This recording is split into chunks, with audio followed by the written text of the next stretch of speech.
Okay, folks, Mud Grip Mike back. Today's the day I'm going to put the head on the little Jeep. And what I've run into right here, this thing has 4 helicoils. And right here, there's a little, you can feel a little ridge where this helicoil acts like it's almost part way out. So I'm going to take a Dremel tool and grind that little bit off so that there will be a flush surface right there at that tip. It's kind of, you might be able to see, sticking up just a little bit above the head. So I'm going to Dremel that off, break off that little bit of it, make sure it's all flush below the head before I go any further with this head gasket. Okay.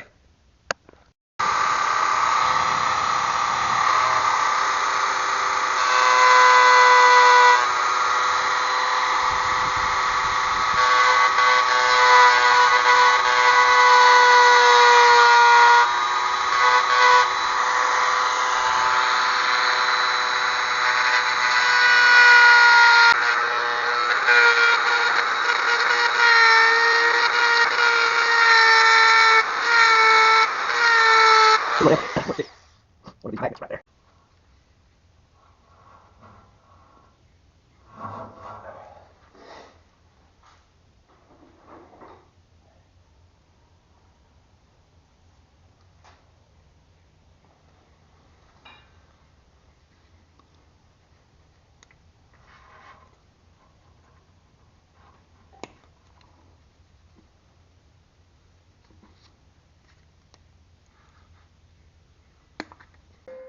Okay, I got that helicoil ground down, got that ready to go. Next step, cleaning this head with acetone, or the block, and I'm cleaning the head down here with this acetone, rubber gloves on, and I've already wiped it a couple of times. My rag is still not 100% clean, so I'm going to keep wiping it. That stuff is cheap. Everything else is expensive. Even going to take it just a little further by heating it with the clean propane torch here. Make sure that it's absolutely dry. And then I will clean the block, and then I'm going to spray it with that copper coat and get this show on the road. Gasket goes up. She's going down. She's on the head. Looks like.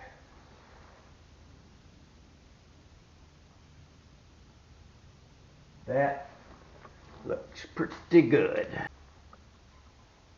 I'm going to go back here. Put that on over that stud, kind of swing it around here,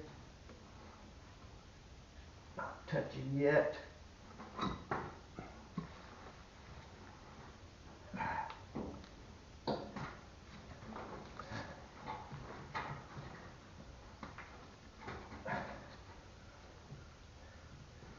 Get this out of there.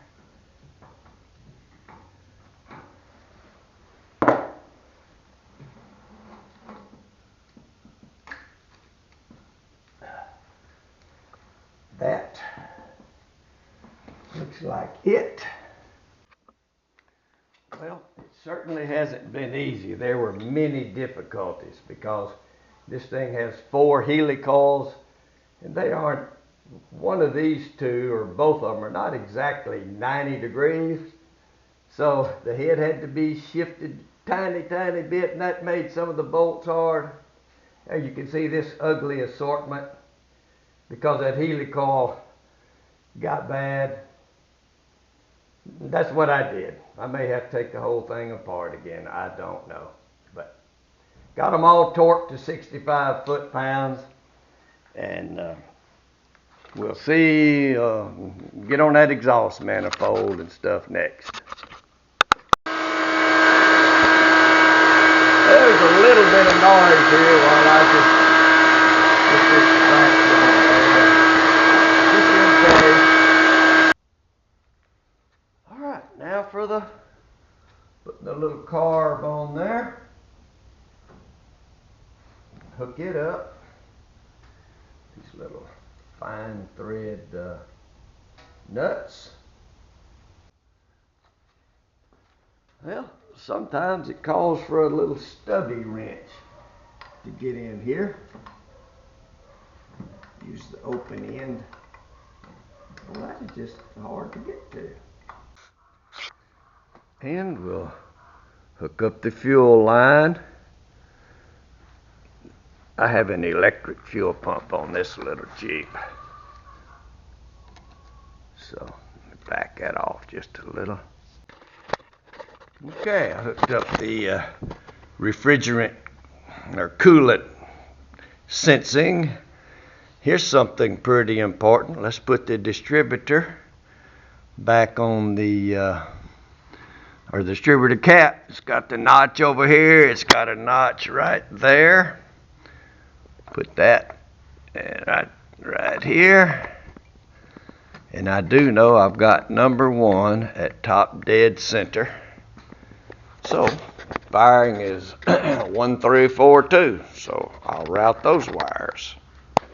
Okay, I got everything hooked up except the top water hose. I got the battery, the solenoid, the coil, the resistor, distributor cap.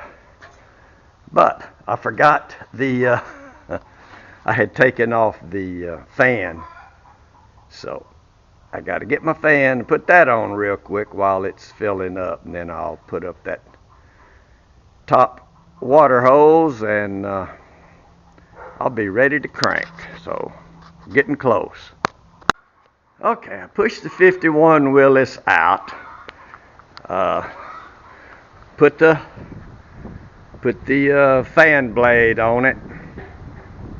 Roughly checked the timing. I put my wire here in number 1 cylinder. I felt it come up. I can see the timing mark. Can't use the flywheel on this Jeep because the flywheel's on there backwards. So, let me turn on the switch, which I had to work on. Push the button, and here we go. It's been sitting 2 months, I think. There it goes. And I guess I may have messed up my solenoid, but she's running, sounding pretty good. Let's see.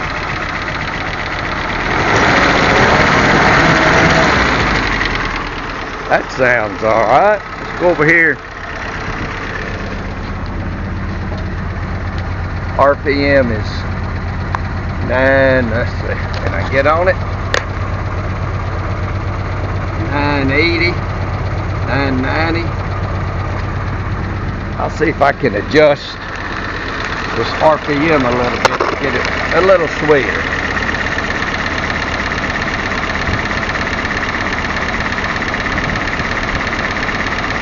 Couldn't really tell by listening, but let's see what the tax is.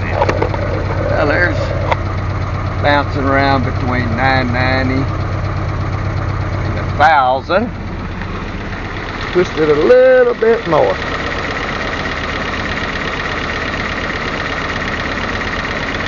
Can't be off much because it started right up.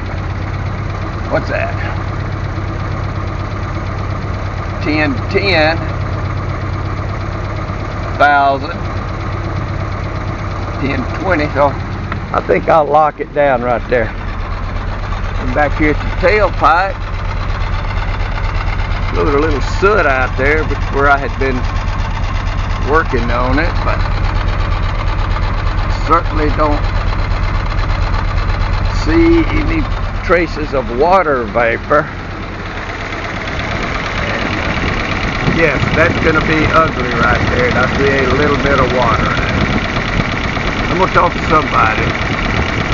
I don't know if I'm shy or just chicken, because I had so much trouble with that boat.